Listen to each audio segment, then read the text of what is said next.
नमस्कार साथियों, PSP college में आपका हार्दिक स्वागत है।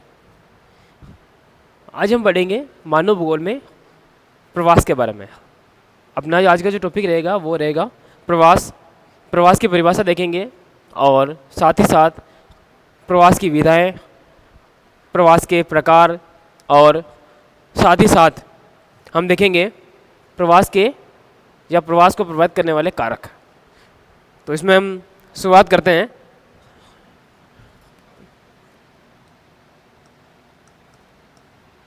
प्रवास की परिभाषा देखते हैं। सामान्य परिभाषा में क्या बताया गया? लोगों का एक स्थान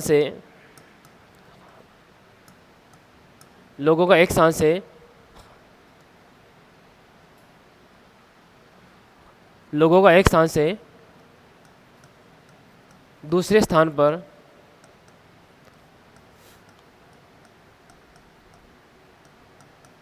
रोजगार के लिए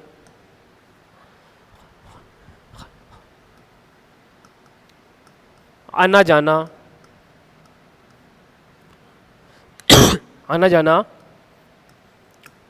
प्रवास कहलाता है। आना जाना प्रवास कहलाता है। तो प्रवास की परिभाषा में क्या बताया गया कि लोगों का एक स्थान से दूसरे स्थान पर रोजगार के लिए आना जाना प्रवास कहलाता है। उसके बाद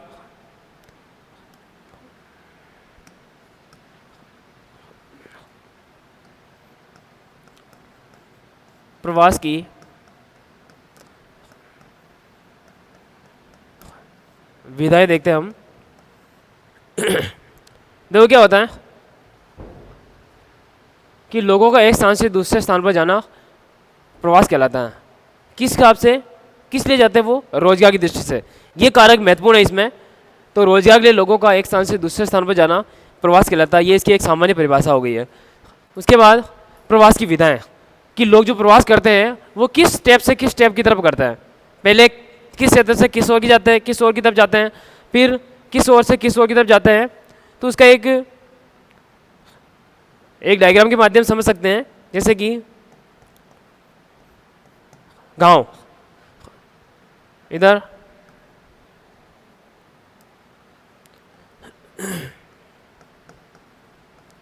गांव, इधर भी, इधर आएगा नगर,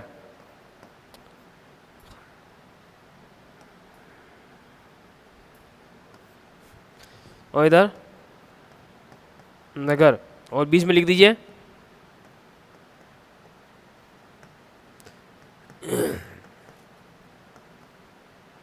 विधाएं, प्रवास की विधाएं। ठीक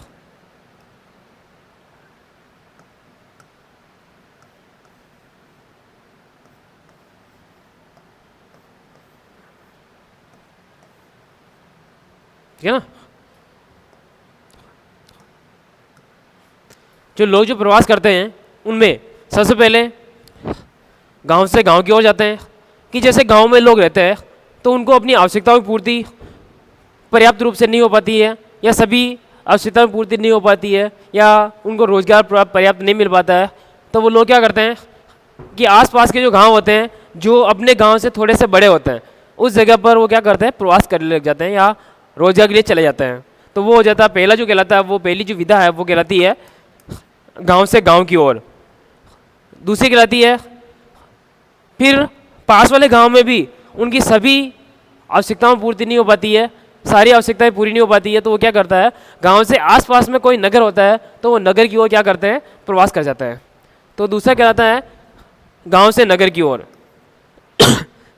उसके बाद तीसरा आता है, अगर उस नगर में गया, उनकी सारी सुविधाएं लगभग पूरी हो गई है, लेकिन फिर भी वो कहता है कि नहीं, मुझे और अधिक पैसे कमाने हैं और ऐशो आराम की ज़िंदगी जीनी है। तो उस हिसाब से वो लोग क्या करते हैं, वापस नगर से नगर की ओर पलायन कर जाते हैं।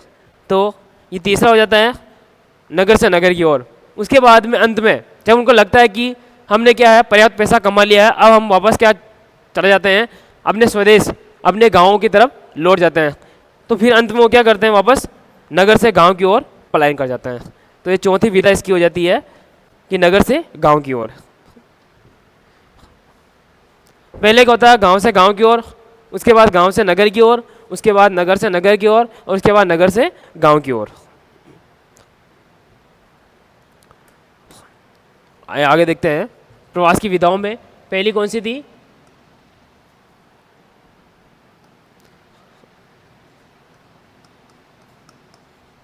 गांव से गांव की ओर, और दूसरी थी गांव से नगर की ओर,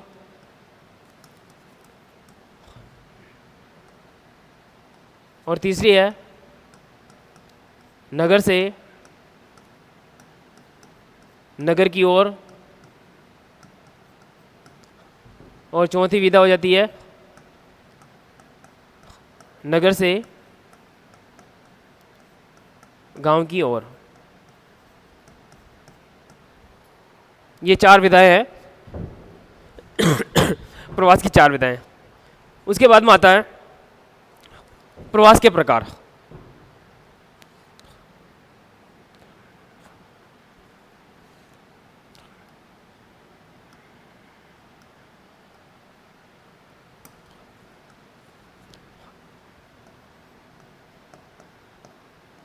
प्रवास के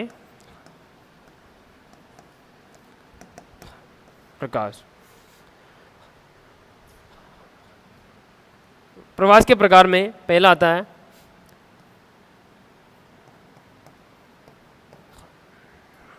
अंतर्राष्ट्रीय व्यापार, अंतर्राष्ट्रीय प्रवास।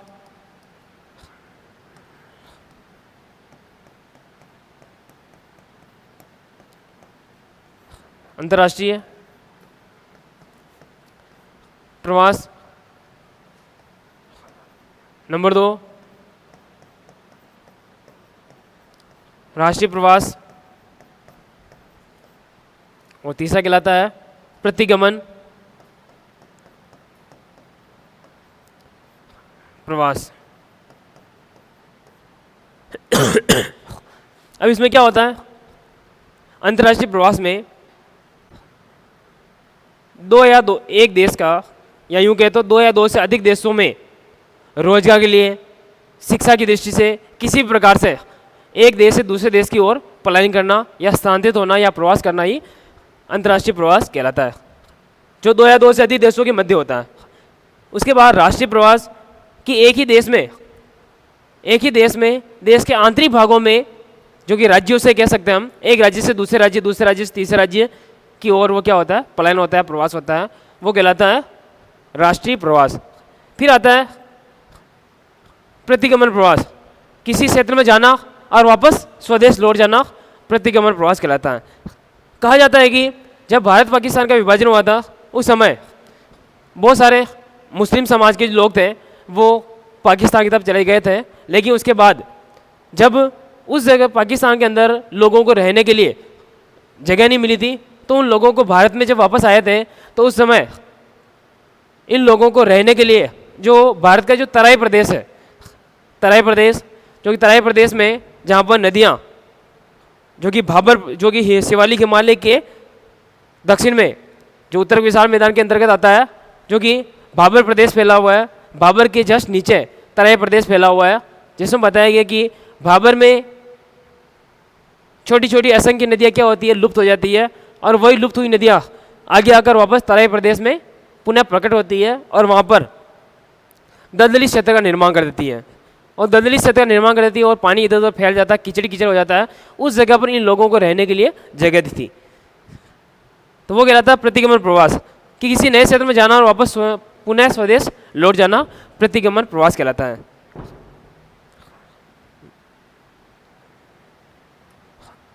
तो इसमें पहले हम लिखते हैं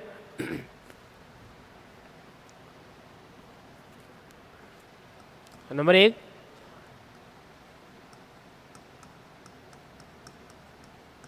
अंतर्राष्ट्रीय प्रवास।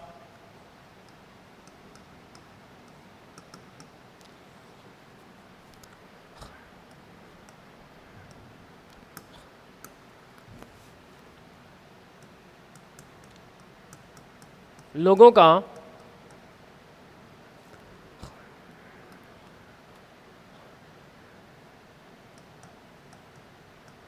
विश्व के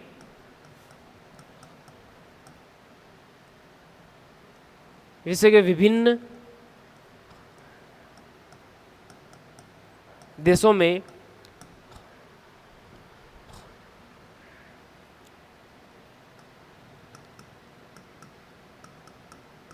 स्थानांतरित होना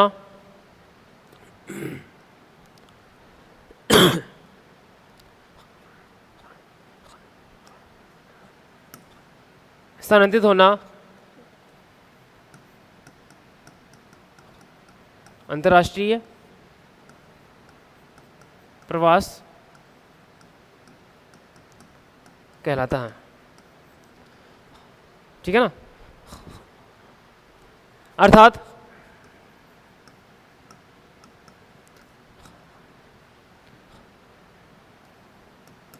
दो या दो से अधिक देशों के मध्य लोगों का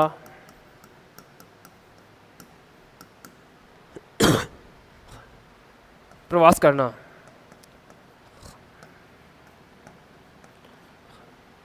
वो भी किसके लिए? रोजगार के लिए।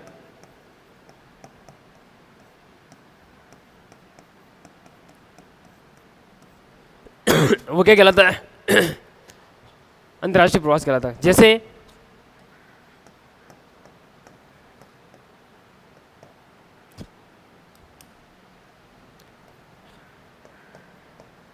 भारत से यूएसए की ओर लोगों का प्रवास करना। ठीक है, ये कहलाता है अंतर्राष्ट्रीय प्रवास। उसके बाद में आता है राष्ट्रीय प्रवास।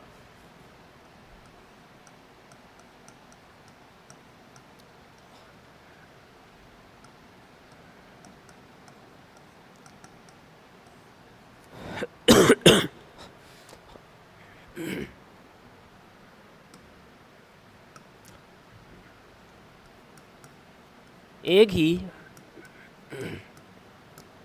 देश के विभिन्न भागों में एक ही देश के विभिन्न भागों में मतलब राज्यों में, एक राज्य से दूसरे राज्य,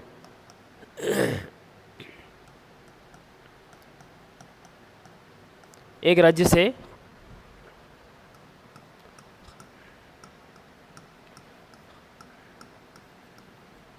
राज्य में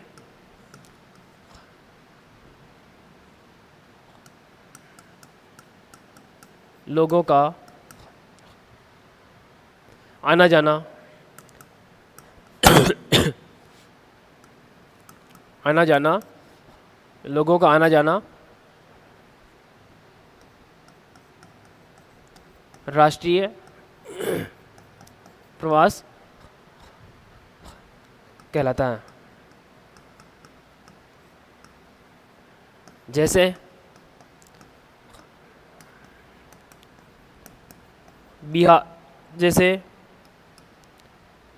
बिहार व पश्चिम बंगाल से लोगों का महाराष्ट्र की ओर प्रवास करना।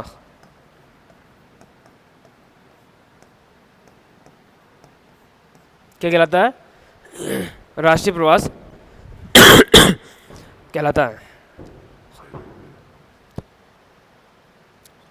उसके बाद आता है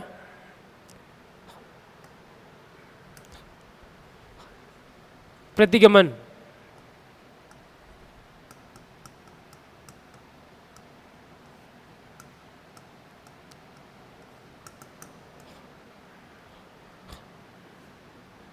लोगों का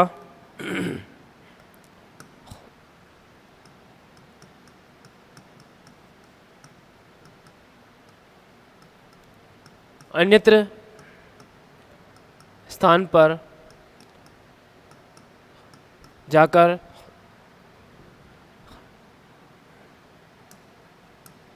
पुनः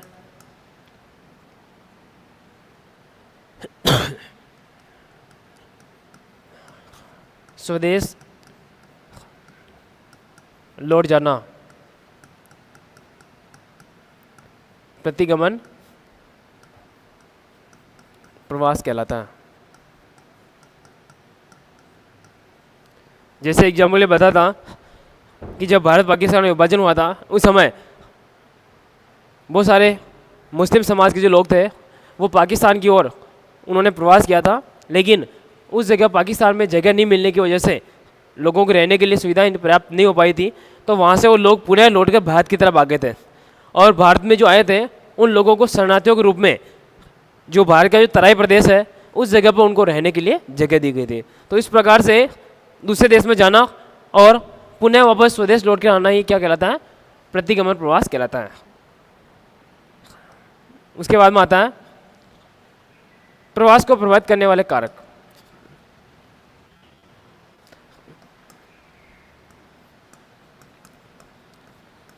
प्रवास को प्रभावित करने वाले कारक।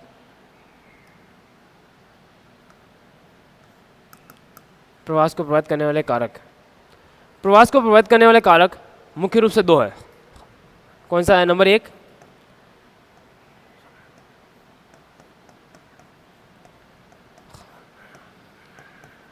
प्रतिकर्ष कारक, और नंबर दो है अपकर्ष कारक। पहला है प्रतिकर्ष कारक और दूसरा है अपकर्ष कारक। जिसमें क्या है, एक कारक तो लोगों को अपना निवास स्थान छोड़वाने के लिए बाध्य करता है और एक स्थान जो है वो, या एक कारक जो ऐसा है जो लोगों को अपनी ओर आकर्षित करता है। तो आइए हम इनके बारे में देख लेते हैं।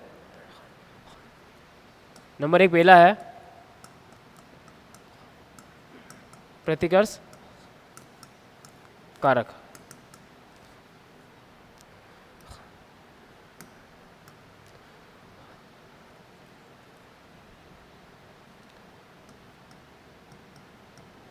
वे कारक जो लोगों को अपना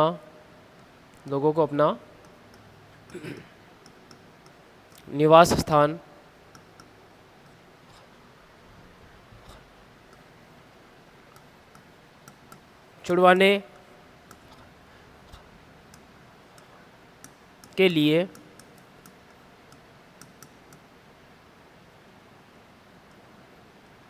छुड़वाने के लिए बाध्य करते हैं।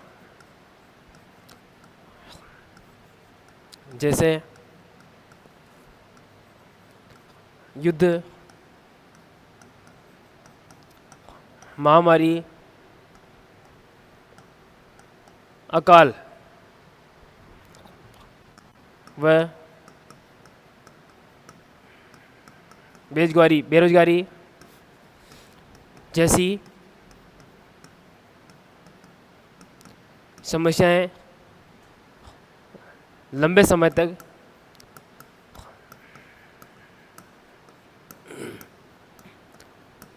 बनी रहे।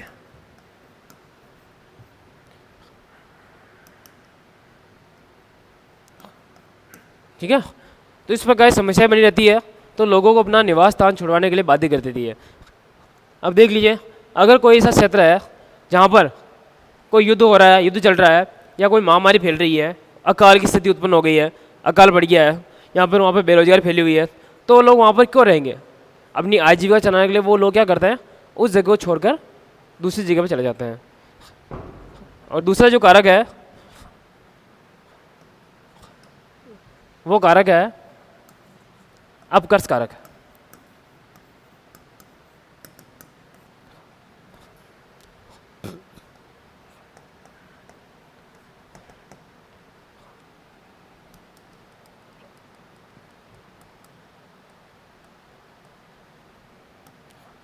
अपकर्ष कारक।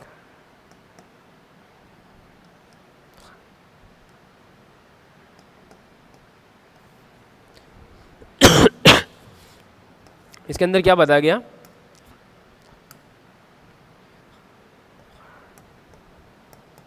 वे कारक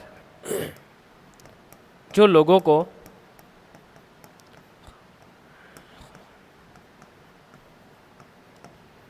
अपनी ओर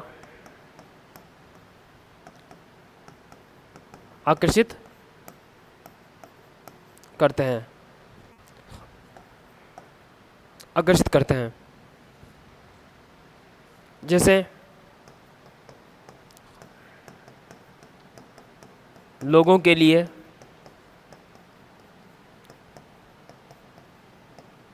शिक्षा के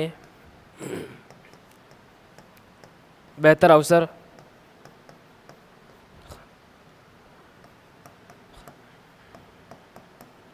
रोजगार की सुविधा,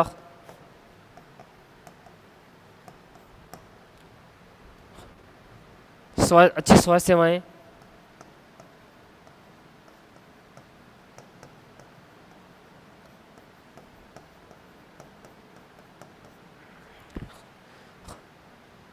आदि आदि कारक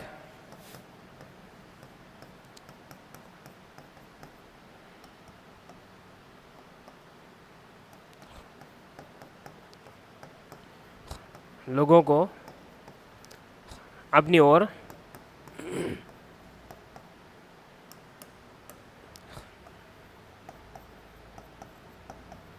आकर्षित करते हैं। ठीक है ना? तो आज हमने जो पढ़ा था वो प्रवास की परिभाषा हो गई थी, प्रवास के प्रकार हो गए थे और प्रवास को प्रभावित करने वाले कारक हमने पढ़ लिए थे। आज के लिए इतना ही काफ़ी है, आगे हम अगली क्लास में देखेंगे।